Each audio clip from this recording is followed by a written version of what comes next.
Hey everyone, this is Dan with Theta Trend. Today is Friday, January 22nd, 2016. It's about 2:30 p.m. here. The market closed about a half hour ago. I'm in the Mountain Time Zone. What we're looking at here is a weekly chart of the Russell 2000. And as we can see here, these are the first 3 weeks of 2016. This is the first green candle we've had of the year. And it didn't come without a little bit of movement this week. It was a really volatile week, even though the actual percentage change was relatively small, I think. I haven't done the math on it just yet. But looking at the candles, it's less than we've been having, the past couple of weeks. But in order to get here, we really had to push all the way down close to this 950-ish level and then made this huge rally back up higher to end the week somewhere, where are we, 1020 or so. So that's a 70-point move in the week, from the low here up to where we closed, and that's pretty significant. That's a lot of movement. What we're looking at on this weekly chart is a couple of trend lines, and so I'm going to just zoom right back out. So this lower trend line that you see here, this goes back to the 2009 low that was made back there, and the Russell's come down to test it a couple of times.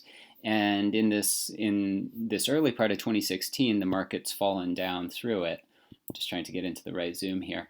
And now what we see is we see the market it found some support down here just ahead of the 950-ish area and bounced back up through the 1000. And now it's sort of moving into this area where I think it has the potential to run into a little bit of trouble. And certainly we don't know what's going to happen, but it does seem like the market's coming into an area where we could see it kind of chop around or try to find some sort of direction. I mean, we've had a lot of downward direction so far this year, but what it does now that we've had this big rally back up is really anybody's guess. I mean, we don't know what's going to happen. We're not going to predict what's going to happen. We're just going to say, this is an area where we expect to see a little bit of fighting take place between the buyers and the sellers, and we're not sure how the market's going to resolve itself. So let's drop down here to the daily time frame. And so you can see we got involved in the March CIB back here on Monday. And that's this candle here that I'm on. And at that time, we had the expiration break-evens that were the green lines. And we pushed all the way down and even a little bit through the downside roll point. And so what I did is I closed the position, and then I reopened it, and this was on Tuesday, so it was the day after entry. And now we're in this position where our expiration break-evens have moved down a little bit. The upper one is around 1025-ish, 1020, 1025, let's call it that area. And the lower expiration break-even, I think it's down around 940 or so. Yeah, let's just call it 940.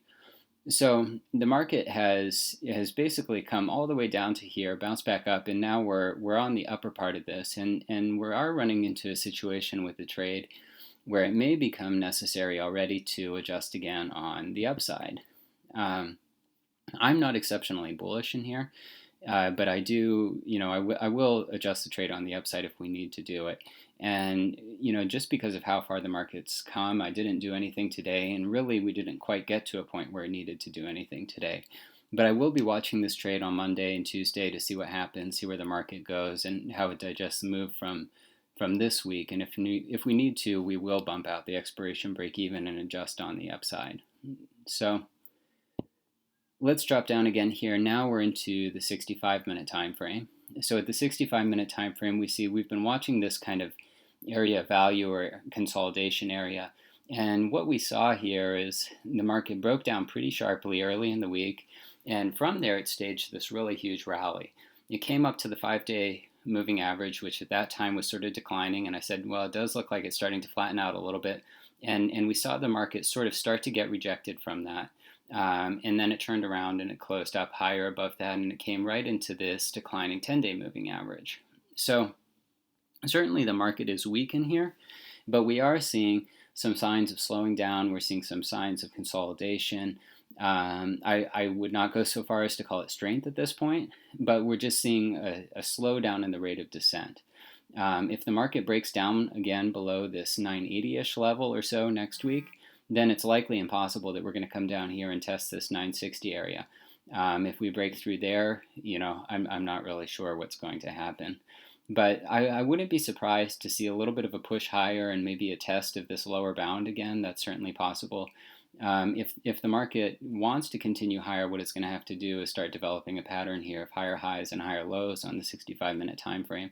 And we are starting to see a little bit of evidence of that, but the in the bigger picture, the daily time frame, the weekly time frame, we're really it's really damaged in here. And so it's going to take some time for the market to digest the move lower and to build a little bit of strength before it can move back higher. So let's go over and take a look at the open position. So this is the current trade, and after rolling it down, we're in the 980 centered CIB, and the lower wing is down here at about 925, and so that's 55 points lower, and then 55 points higher at 1035 is the upper wing.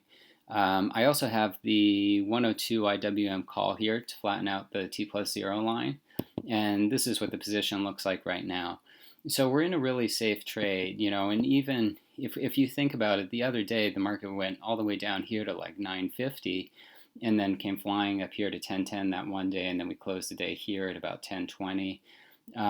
So despite all of this flying back and forth and things like that, the position is really safe, at least for the time being. I mean, there's no major damage done, and we're trying to create a little pocket of decay here, and we're going to follow the market around until it slows down and gives us some time to collect the premium.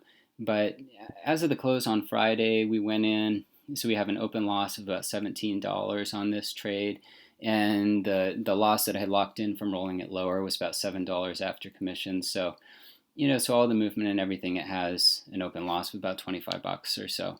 So pretty negligible. If we do continue higher this next week, and say we get up into here, kind of the 125, 128-ish area, I'm going to start thinking about adjusting this trade. And one of the things that I've been looking at, I'm going to just try to move this up, I guess it doesn't want to go, is we'll be adding another butterfly. And so what I'm looking at is the 1000, and I was also looking at a 55-point wide butterfly earlier today. I'm not sure if I'll go with the 55 on the upside or just the 50 point. Let's start with the 50 point and just see what it looks like. So if we went with the 950, 1000, 1050, which was also the original butterfly we were in, I think, for 920, and I think I originally paid 9.25 for that one. But we can't control these things. The market moves down and it comes back sometimes. So if we do that, we'd be adding that, okay? And if we were up here into this 1020-ish area, you can see that we're getting kind of short delta, so we need to pick that up as well. And I'd be looking at the 104 call. Something like that is going to bring the delta back under control. It's going to be under 2. Gamma is going to be close to 0. Theta's been ticked up because we have that second butterfly. And that gives us a little bit more room to run. And I'll probably let the market, if I do make this adjustment, get up more into the 1035, 1040-ish area. And at that point, we'll have a decision to make. We can either add another butterfly or we can roll the lowest one up. And I guess we won't anticipate that just yet. We'll see how the market plays out. But that's sort of what I'm looking at if we continue higher next week. And I did want to point out another alternative here.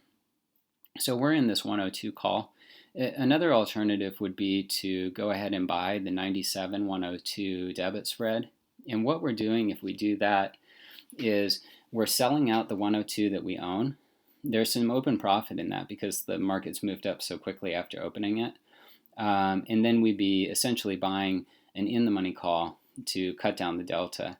And if we do make that adjustment instead, you can see we're going to be putting a little bit more capital in the trade. So it's going to be 316 instead of 224. And we're also going to be leaning a little shorter delta. So here you can see the delta is negative 376 instead of, was it negative 2? Yeah, about negative 2. So it's a little shorter delta if we take that route. But we do have an in-the-money call in that case. So that's what we'll be looking at next week. We'll see if the market continues higher. I thought I would also just give you a little surprise here as well. I want to take a look at a trade in SPX, and I haven't talked about these on the blog, so this is sort of like your Friday bonus trade. So I've been playing around with some of these 25 delta broken wing butterflies and also some that are a little bit closer to the money. And so this trade now is in SPX. And I opened this about a week ago, and it was a 25 delta trade at the time. I think it was last Friday that I opened it. For some reason, I really can't pull that down. But what we're looking at is the 1875, 1840, 1795 SPX broken wing butterfly, and I got involved in this I think for about $65. It's kind of hard to see here with this color scheme from TOS, but one of the things to point out here is that this was a 35-day trade, so it had 35 days to expiration when it was open. We've been in it for a week, and right now our profit range is down from, let's call it 1820 up to about 1980.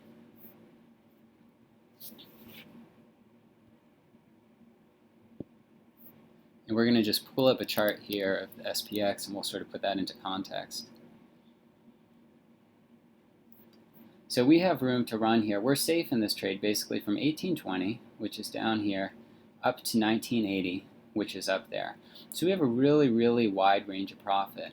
And this is one of the reasons I've started to look at some of these broken wing butterfly trades, especially the ones that are getting a little bit closer to expiration. So as you get closer to expiration, this landing pad, if we call it that, or whatever you want to call it, this range of profit, it kind of narrows. But the further from expiration you get, it can really be pretty wide. And so I've been kind of playing around in the 35-day to expiration range just to see how these trades behave and work out and things. But they're pretty interesting. If we take forward a week, you can see we're still holding up around this 1980 level, and all we really get is a little bit more room on the downside. And so there's certainly nothing wrong with that. But at any rate, that's all I have. I hope everyone has a great weekend. It was a rocky week out there, but when you're in positions that look like this, the market can move quite a bit, and you're relatively safe, unless we have some sort of catastrophic gap and some failure or something. So I hope that helps. If you have any questions, feel free to send me an email, info@thetatrend.com. Thanks for watching.